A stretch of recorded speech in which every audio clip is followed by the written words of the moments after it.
The Keuka High Renewal Training System for Grapevines, Grape Video 14. This presentation assumes a familiarity with the viticultural terminology presented in Grape Videos 1 to 5.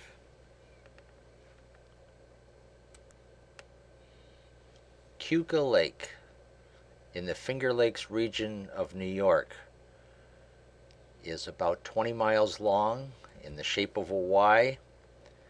It was known as Crooked Lake historically, but I doubt that anyone living today calls it by that name. The name Keuka comes from the Seneca Indian language, which means lake with an elbow. The lake has a length of 20 miles. It's around 1/2 to 3/4 of a mile wide in most places, but in some places as wide as 1.5 miles.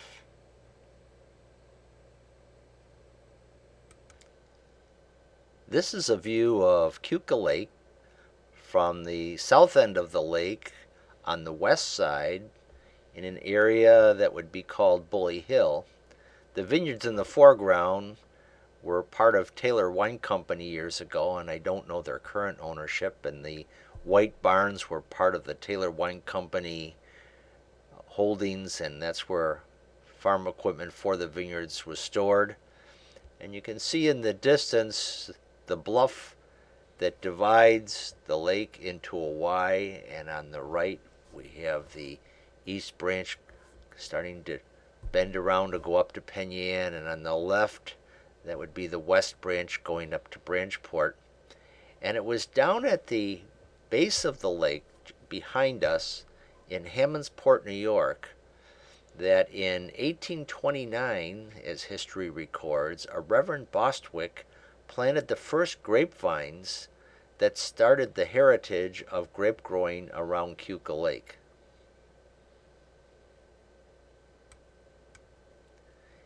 And these are the two varieties that he planted, Catawba on the left and Isabella.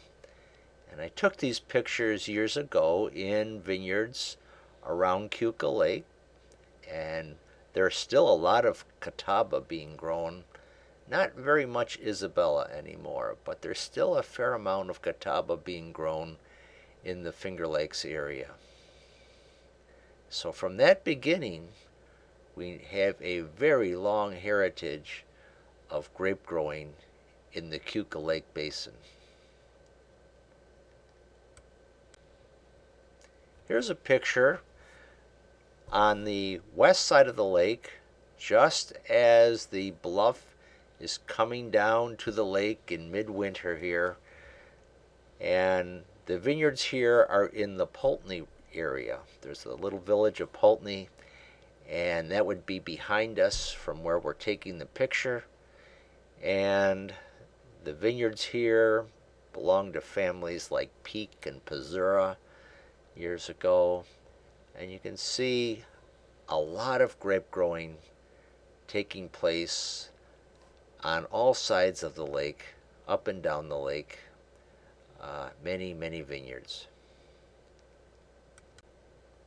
This is a picture of the bluff as we see it from the air, and you can see vineyards in the immediate foreground, and we can see farm ponds, and that's an indication that in places the soils, especially out in the bluff area, were rather heavy.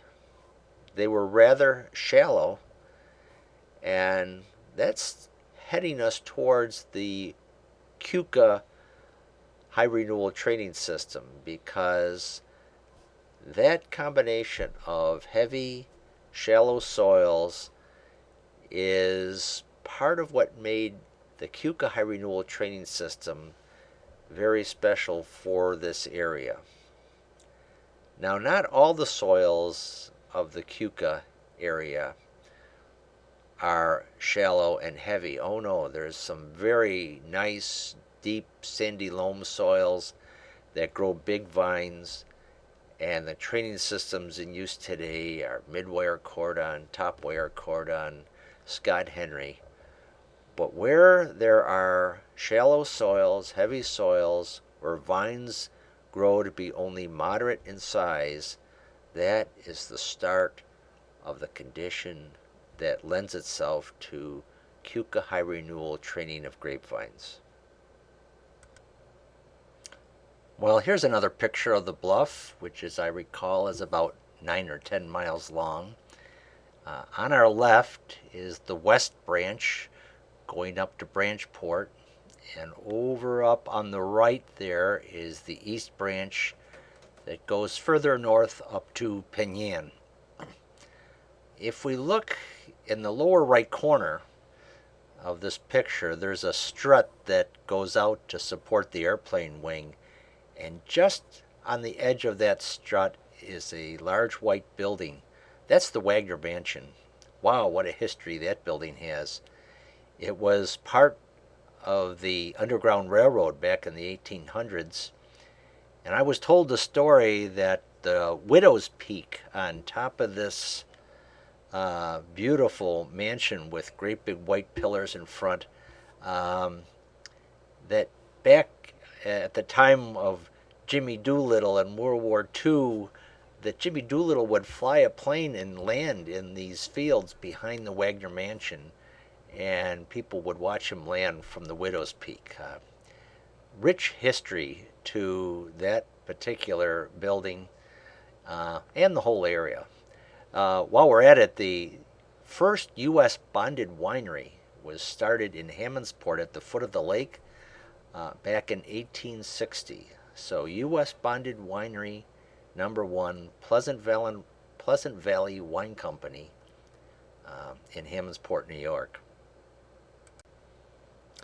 And as the plane comes around and starts up the east branch towards Penyan, you can just get a glimpse once again on the left of the Wagner Mansion, and we can see the steep slopes, and these soils in places are rather shallow, rather close to bedrock, and that leads us to the story of the Keuka High Renewal training system for grapevines. And here it is, the Keuka High Renewal training system. First of all, let's get situated on the term Keuka High Renewal. It really isn't a high renewal system. The head region, or renewal zone if you will, is often fairly low to at a medium height on the trellis, but it's never high as an umbrella niffin or top wire cordon. I think perhaps, and this is just a guess on my part, it's called high renewal because it was higher than some of the older systems that were used prior to Keuka High Renewal, such as the Chautauqua system, which has a renewal zone way down, maybe 12 inches off the ground. So in relative terms, Keuka High Renewal is higher than some even older systems, but it's by no means very high on the trellis. And the flexibility of this training system is that canes originate from this centralized head region, and they're flared out to wires above, and then tied to those wires, and we've put several spurs, renewal spurs, in that head region to be the source of canes for the following year.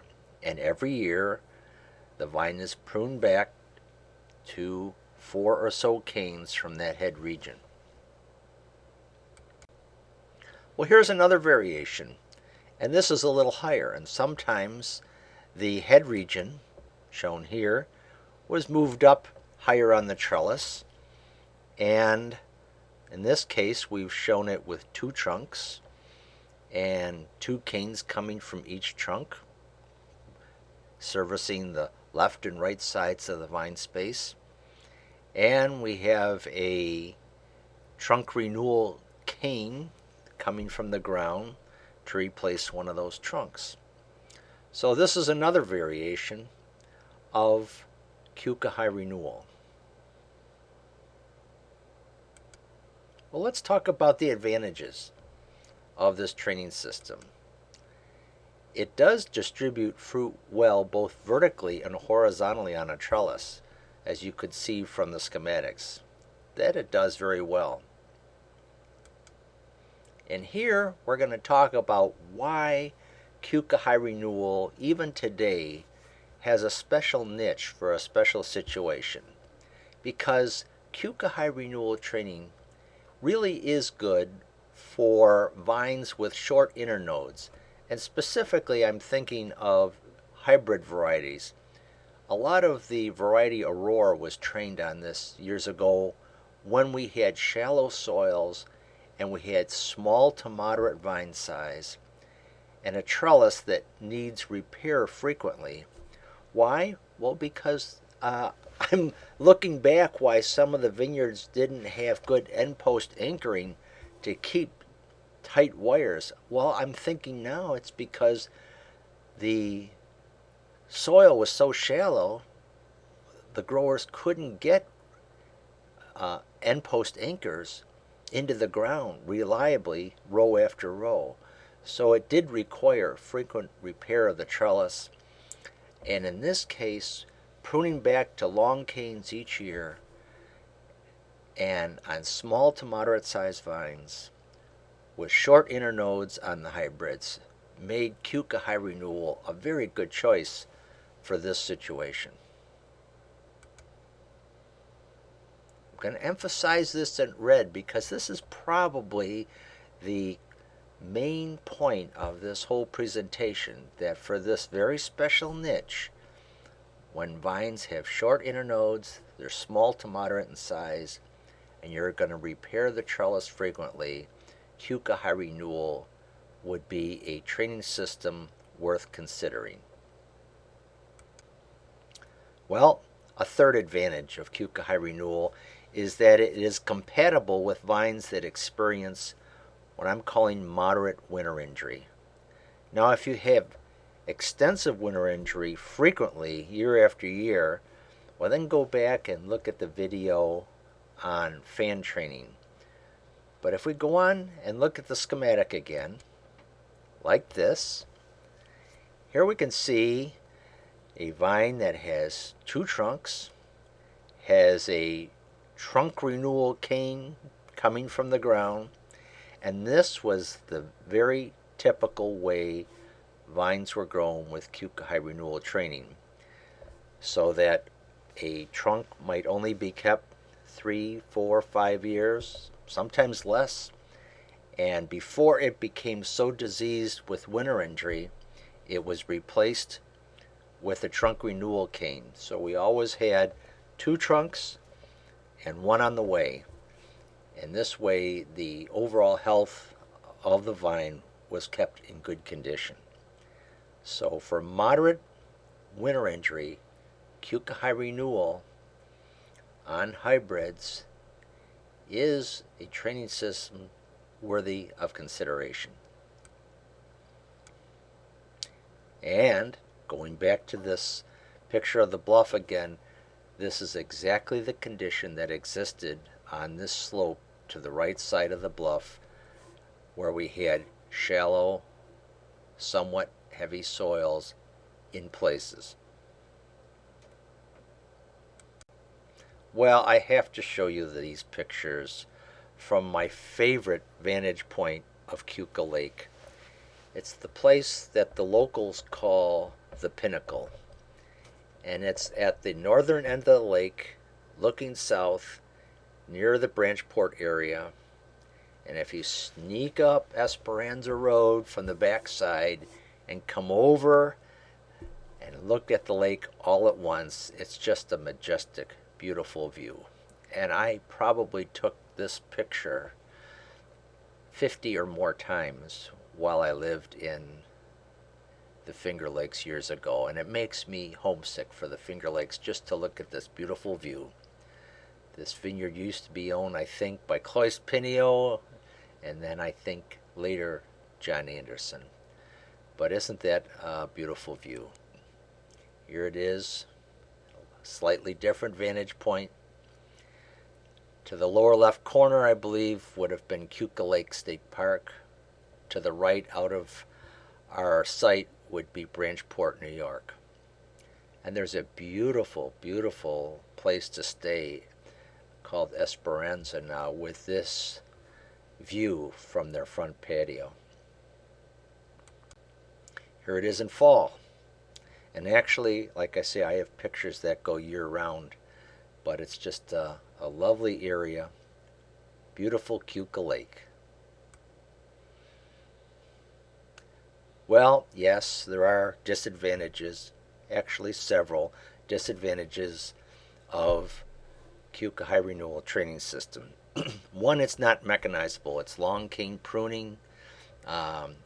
Things have to be pruned to long canes each year with annual tying. It's not really compatible with canopy management practices of shoot positioning and leaf removal. That's why it's really suited to small to medium-sized vines that are open pretty much on their own just by the nature of their vine size.